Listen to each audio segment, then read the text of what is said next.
গ্রামে থাকার এটাই সবচেয়ে বড় সুবিধা। আজ বাসায় রান্নার জন্য কোনো সবজি ছিল না, তাই বাজারে নয়, চলে এসেছি পাশের ক্ষেতে টাটকা সবজি নিতে।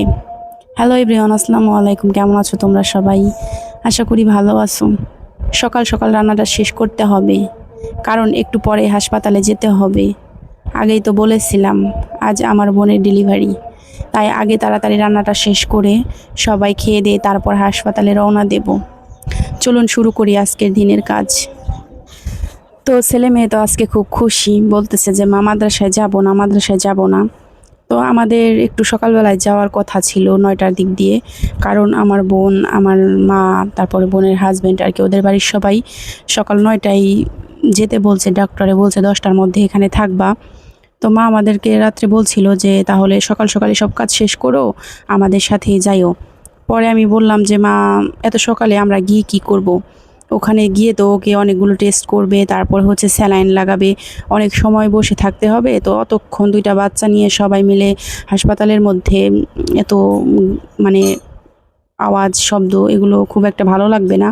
কারণ বোঝোই তো, ছেলে মেয়ে নিয়ে কোথাও গেলে সবার বাচ্চারা একটু দুরন্ত দুষ্টু হয়, দুজনে একসাথে হাসাহাসি, তো অনেক দুষ্টুমি করে। তার জন্য বললাম যে তাহলে তোমরা সবাই যাও, আমি তাই বা জোনাই আমরা দুপুরে ওদেরকে মাদ্রাসায় পড়াটা শেষ করে তারপরে দুপুরে আসবো, যেহেতু ওদের সিজার মানে অপারেশনটা হবে 2টা 2:30টার দিক দিয়ে। তো তার জন্য বললাম যে থাক, তোমরা আগে যাও। তো ওরা 9টার দিক দিয়ে চলে যাবে, আর এখানে আমি রান্নাটা করতেছি। রান্নাটা করে তারপরে হচ্ছে ছেলে মেয়েকে মাদ্রাসায় পাঠিয়ে দেব। ওদের বলতেছি যে তোমরা মাদ্রাসায় যাও, তারপরে হচ্ছে আসো, মাদ্রাসায় থেকে পড়ে আসো, টিফিনের সময় অন্তত চলে আসো, তারপরে আমরা একসাথে চলে যাব। তো ছেলে মেয়ে তাই বলতেছে যে ঠিক আছে তাহলে যাব। তো এখানে আমি রান্না করতেছি ধুন্দুল দিয়ে ডিমের ঝোল।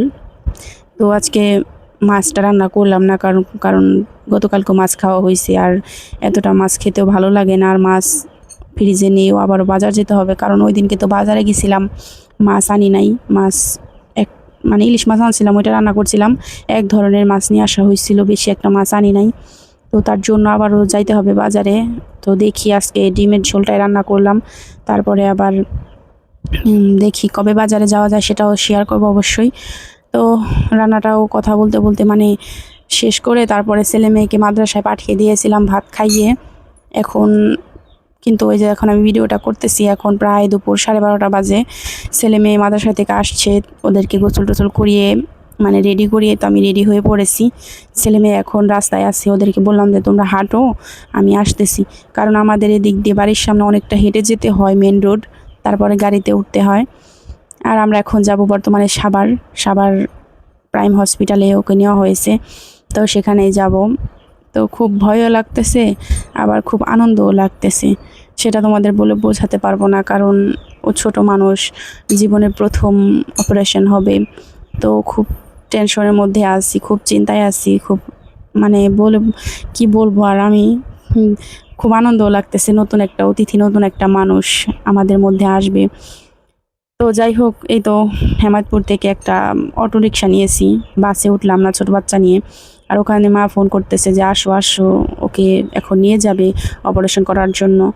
তো জীবনে সাভার যাওয়ার সময় এরকম জ্যামে আমি পড়ি নাই। আজকে যেরকম জ্যামের মধ্যে বসেছিলাম, প্রায় আধা ঘন্টা জ্যামের মধ্যে বসেছিলাম, আর ছাড়তেছিল না। এতটা খারাপ লাগতেছিল আর এতটা টেনশন হচ্ছিল, যখনই মা বলতেছে যে ওকে এখন নিয়ে যাওয়া হবে, তোমরা তাড়াতাড়ি আসো তাড়াতাড়ি আসো। মানে এতটা হাত পা কাঁপছিল, আমার শরীরটা কাঁপছিল, আমি তোমাদেরকে বলে বোঝাতে পারবো না। কারণ ও অনেকটাই বলছিল যে আপা তোমরা সবাই আমাদের কাছে থেকে, আমি যাওয়ার আগে তোমরা সবাই যাবা, মানে ও একটু একটু ভয় পাচ্ছিল। তো যাই হোক, তো ওর কথাটা রাখতে পারলাম না এই জ্যামের কারণে। আমরা যখন যাই তখন অলরেডি ওকে অপারেশনের জন্য ভিতরে নিয়ে যাওয়া হয়েছে, তো তার জন্য আর ওর সাথে আমাদের দেখাটা হয় নাই। তো কি আর করবো, যখন আমি যাই তখন যাওয়ার সাথে সাথেই মনে করো এই তো দেখো বাবুকে বের করে দিয়েছে আমাদের কাছে। তো এতটা শান্তি লাগছিল। আমি যখন সিঁড়ি দিয়ে উপরে উঠছিলাম, মানে আমার শরীর হাত পা এতটা কাঁপতেছিল। তো যাই হোক, তারপরে উপরে আসার পরে যখন আমার নতুন অতিথির মুখটা, আমার মেয়ের মুখটা দেখলাম, তখন আমার এতটা শান্তি লাগতেছিল তো বলে বোঝাতে পারবো না। আর দেখো, তোমরা সবাই দোয়া করবে। আলহামদুলিল্লাহ আমার বোনও ভালো আছে, আমার মেয়েটাও ভালো আছে, আর হ্যাঁ, মেয়ে বাবু হয়েছে, তোমরা সবাই দোয়া করবে ওর জন্য। তো এই তো আজকের ভিডিওটা, বেশি একটা কিছু শেয়ার করতে পারলাম না, কারণ সাভার যেতে আসতে আমাদের অনেকটা রাত হয়ে গেছিলো, তার জন্য আর কি দেখাবো, কিছু শেয়ার করতে তেমন একটা পারলাম না। ওখানে বোনের সাথে একটু কথা বলবো, বোনকে দেখাবো, সেটাও দেখাতে পারলাম না, কারণ অনেকটা দেরি করে এসে পড়েছি। তো কি আর করার। ভিডিওটা কেমন লাগলো অবশ্যই কমেন্ট করে জানাবে। সবাই দোয়া করবে আমার পরিবারের জন্য। আর ভিডিওটা কেমন লাগলো অবশ্যই কমেন্ট করে জানাবে। তো পরবর্তী ভিডিও দেখার আমন্ত্রণ জানিয়ে আজকে শেষ করছি। আল্লাহ হাফেজ, আসসালামু আলাইকুম।